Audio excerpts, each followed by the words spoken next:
महाविकास आघाडीमध्ये या देशामध्ये राज्यामध्ये आघाडीचे सर्व पक्ष सोबत आहेत, परंतु जळगावमध्ये वेगळंच घडलं. जळगावमध्ये जे उद्धव बाळासाहेब ठाकरेंचा पक्ष आहे आणि शरद पवार गटांचे जे पक्ष आहे हे एकत्र आले आणि यांनी आमच्या अध्यक्षांना त्यांना बोलवलं. आमच्या अध्यक्षांना बोलवल्यानंतर ते त्यांच्यासोबत चर्चा केली, परंतु चर्चा करत असताना त्यांनी आमचे जे काही काँग्रेस पक्षाला जिथे शक्ती आहे, जे मग मुस्लिम एरिया असेल, मागासवर्गीय एरिया असेल, इतरही एरिया असेल, त्यामधलेच ते सीट मागतात. दुसरे सीट हे आम्हाला सीट तुम्ही सोडा म्हणून त्यांनी आग्रह केला. आता जिथे काँग्रेसची शक्ती आहे तिथे आम्ही आमचे लोक उभे करणार, लढवणार, हे त्यांना काही मान्य नव्हतं. आणि त्यामुळं आमच्या अध्यक्षांनी त्यांचे ते जे काही ठराव त्यांनी सूचना होत्या त्यांनी त्या मान्य केल्या नाही.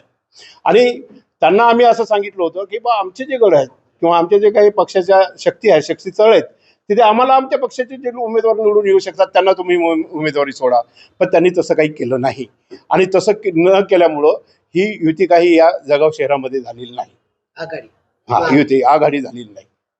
किती उमेदवार लढवले मग आपण? आम्ही शहर काँग्रेस कमिटीच्या वतीनं 25 उमेदवार शहरांच्या वतीनं आम्ही लढवलेले आहे. आणि आमची जी आघाडी झाली आहे, आमची जी युती झालेली आहे, ही वंचित बहुजन महासंघासोबत झाली. त्यांच्यासोबत आम्ही काल चर्चा केली, अध्यक्ष आमच्यासोबत होते आणि जागाचे वाटप केलं आणि त्यांना आम्ही 6 जागा दिल्या.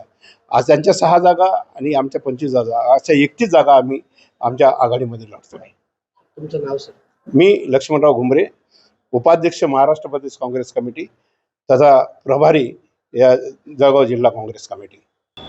आज या ठिकाणी जळगाव शहराच्या विकासासाठी भरघोस लोकांनी पाठिंबा दिला आहे, मदत केली आहे. राष्ट्रवादीचे जवळजवळ 30 ते 33 उमेदवार आपण त्या ठिकाणी शरदचंद्रजी पवार गटाचे उभे केलेले आहेत. काही लोकांना अपक्षसुद्धा उभे केले आहेत. त्यांना आम्ही पुरस्कृत करणार आहोत, कारण काही नियम असतात राजकारणाचे, त्या नियमाने आम्ही या ठिकाणी काम केलेलं आहे. बघा, काँग्रेस बैठकीला सुद्धा आली नाही, चर्चेला सुद्धा बोललो असताना ते बाहेर आहे असं सांगत होते. पण मग त्यांच्या ते बैठकीलाच आले नाही, त्याच्यामुळे चर्चाच झाली नाही. आपण प्रयत्न केले नाही. उद्धव बाळासाहेब ठाकरे आणि शरदचंद्रजी पवार गट आम्ही दोघांनी एकत्रित भरले. आम्ही दोघं युतीनेच लढणार. आमच्या समविचारी पक्ष पण काही आपल्या सोबत येणार होते, त्यांना काही जागा पण त्या जागेचं त्यांच्या अपेक्षा खूप जास्त होत्या की ज्या आम्ही देऊ शकत नव्हतो. MIMच्या बी होत्या, बाकीच्या होत्या, तर त्यांच्या अपेक्षा जास्त असल्यामुळे सीट न येणारा सीट आम्ही देऊ शकत नाही. बाकी जागा शिवसेना ठाकरे गटाने घेतल्या का आपल्या? नाही, शिवसेना ठाकरे गटाने काही घेतल्या, आम्ही काही घेतल्या. आम्ही देवाणघेवाण केली आहे व्यवस्थित. एवढं नक्की की आम्ही भाजपचा बाजार उठवणार.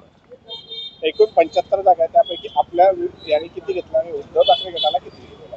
आणि आता ते ॲक्च्युअल आकडा आम्ही दोघं जण बसल्यानंतर आम्ही आपल्याला सांगू शकू, कारण अजून दोघं आम्ही याद्या घेऊन बसलो नाही, कारण जसं ज्याच्याकडे येईल तसं ॲडजस्टमेंट झालेलं आहे. आपल्या पक्षाचे AB फॉर्म किती देण्यात आले? आपल्या पक्षाचे AB फॉर्म जे आहे ते आम्ही जवळजवळ 35 दिलेले आहे.